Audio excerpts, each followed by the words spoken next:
everyone. I'm absolutely delighted to have been invited to speak to you today. My name's Rachael Baker and I'm the Senior Relationships and Sex Education Specialist at Sex Education Forum. We're an independent charity based in England, and for over 30 years we've been at the forefront of sex education. We work with the government, we work with the Department for Education, with local authorities, with schools and colleges, and directly with teachers.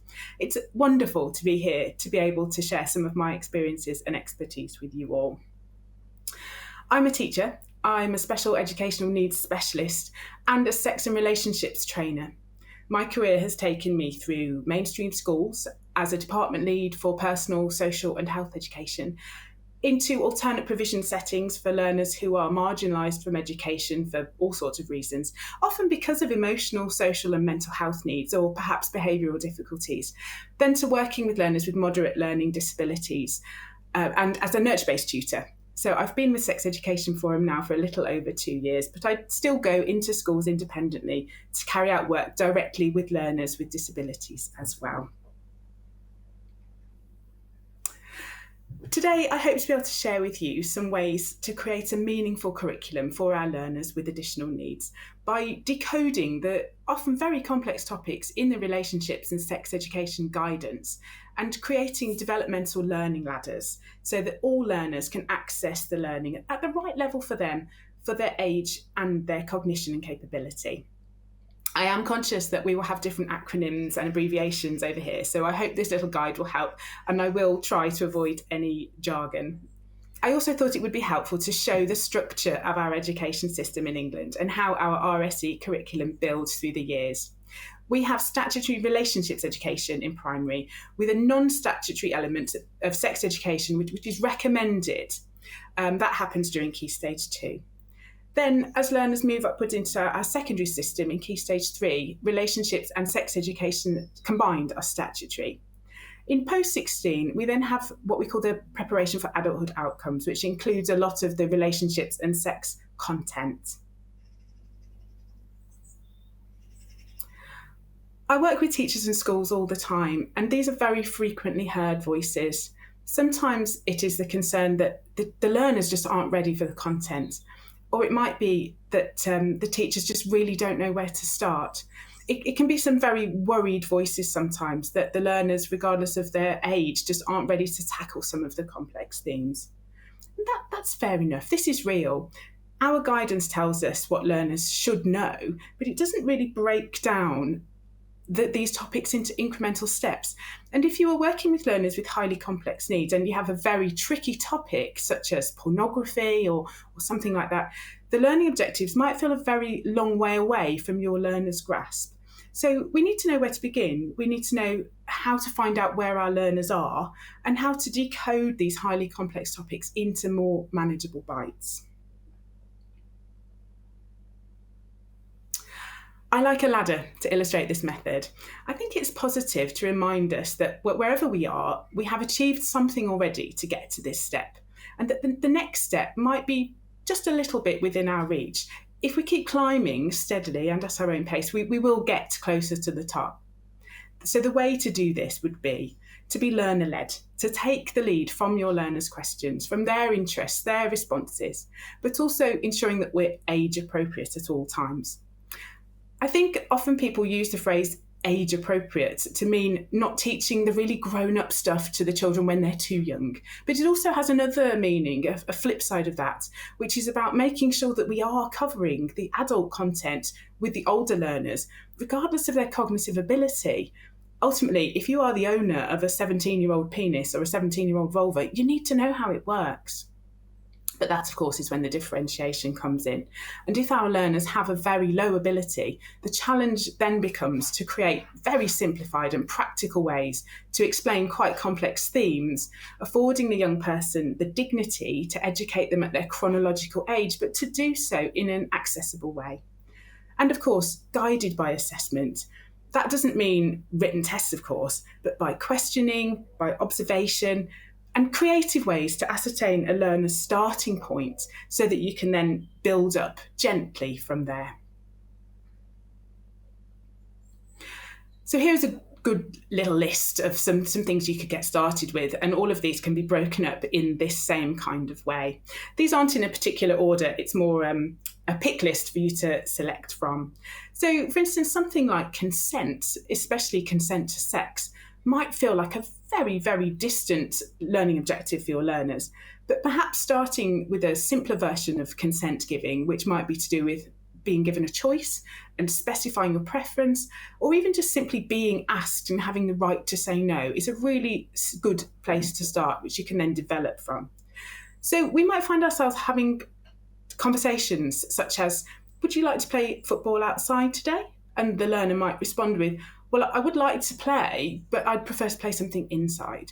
It's so simple, but that's a really brilliant piece of consent discussion and negotiation. And we can practice this every day. And it forms a really good foundation to then later on being able to have those tricky conversations about sex in relationships and about consent.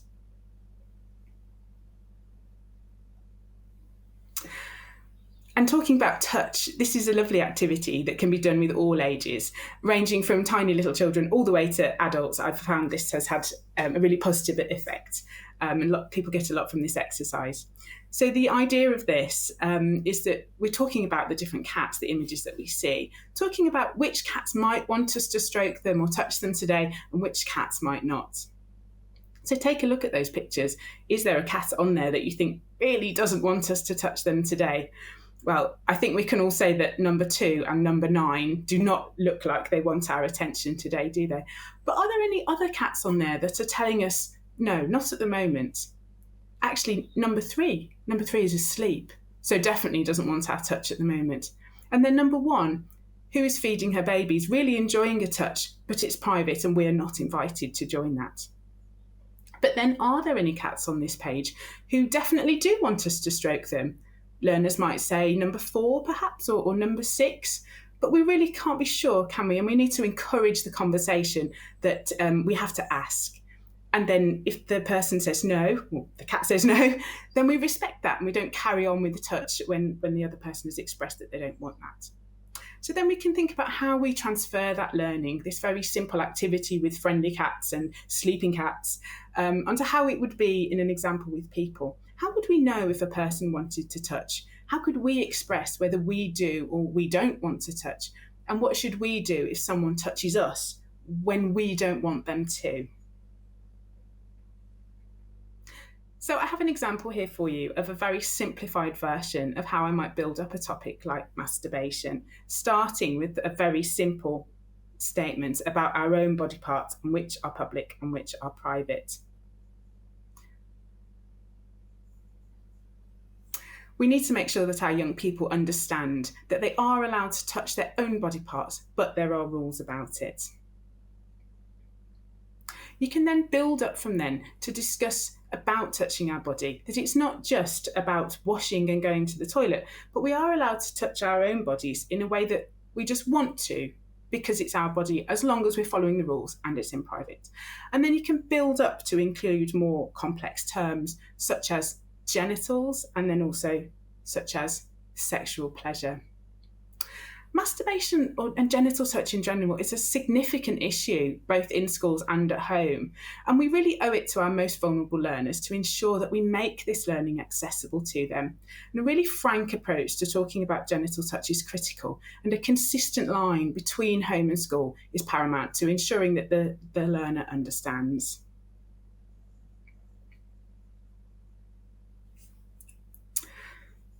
With some learners with very significant and complex needs, it might feel like a very long, slow climb up that ladder. You might feel like you never get beyond step 1, but that is okay if you're working at the appropriate level for that learner. The key is just to pare back the layers and to find that really critical kernel of the topic, the golden nugget that you absolutely have to start with, and to build up very, very gently from there. In the first instance, it might be that a commentary is the starting point, in which case this might be happening not in a classroom, but in a personal care environment. So asking the care staff to use the correct terms and to commentate their actions is hugely helpful. So the learner themselves may not ever actually use the word penis or use the word vulva, but that word will belong in that private space as part of that private activity and will then become familiar. So you might use a statement such as, I'm going to wash your vulva because I'm helping you to change your pad. Some centres use mirrors, either alongside the changing couch or even on the ceiling, to support people with PMLD to see what's happening and what their body looks like when these private activities are taking place. You can then develop upwards into yes-no questions and support young people to give consent or refuse consent by regularly practising the process of making choices. This doesn't need to be about sex or even about bodies, but a question like, would you like an apple? No. Would you prefer a pear? Is so much more inclusive than, here is your apple. Likewise, with something like taking off a learner's jumper on a hot day, we need to ask and give options. And ultimately, even if a young person refused to have their jumper taken off on a hot day, what's the worst that can happen for the few minutes before we then perhaps go back and ask again? It's really important that we afford the young person the dignity to have that choice over their body. And provided the young person is not going to get dangerously hot, if they say, no, I don't want my clothes taken off at the moment, then we need to respect that. Bloom's taxonomy for higher order thinking is such a valuable model to use in our assessment of relationships and sex education, and it really shows how our learners can make progress by climbing upwards through the tiers, starting with knowledge recall and simple explanations using the word because, climbing upwards through applying that learning in their analysis of scenarios, up to evaluating and synthesising responses. I have an example here of how you can use Bloom's and a lovely pitch book.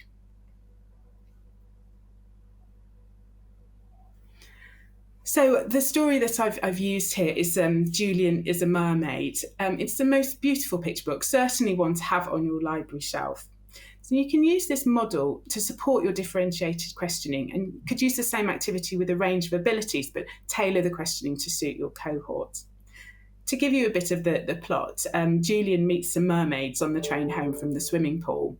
He daydreams about being a mermaid, and when he gets home, he dresses up as a mermaid.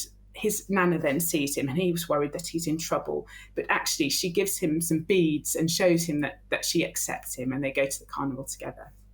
But you can use this simple storyline to question at quite different levels, ranging from asking for a factual recall, tell me about the story or what happened to Julian, all the way up to the more kind of creative next steps type question, how did Nana's response make Julian feel, or the kind of what might happen next story.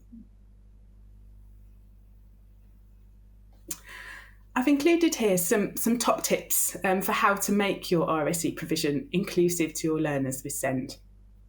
I think the main thing more than anything is that we need to be guided by assessment. We need to start where our learners are and never assume that they know more than we might expect, that they, more than another learner in the same class. We need to be using our assessment so that we can then plan responsively.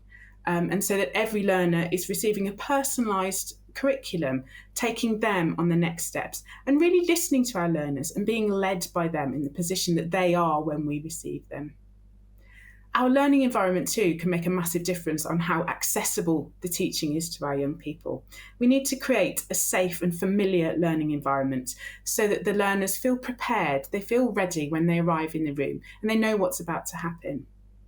Our teaching techniques need to be really varied, but also really practical, with lots of engaging activities that don't require lots of writing, so that instead we're assessing skills. And it's really important, I think, that we are assessing the demonstration of skills more than whether or not somebody can remember some facts.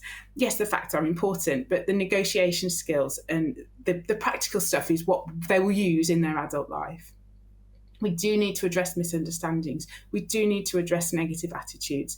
And we need to support a culture from home and school of a consistent positive attitude about talking about sex, about talking about the body. We need to take these huge topics and break them down into nice bite-sized chunks so that our learners can take one step at a time.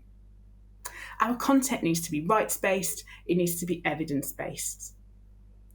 It can be really tricky as well, though, to detach everybody, us and our learner, from our personal beliefs and our personal experiences. So things like distancing techniques, characters, are really helpful to support us to explore themes without feeling personally vulnerable. And we need to be framing all of this learning as skills for independent, healthy and happy adulthood.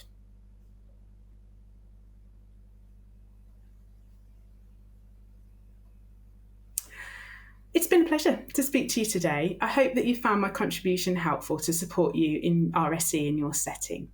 If you'd like to access some further training, please do visit our website and have a look at our upcoming training calendar. Thank you all so much.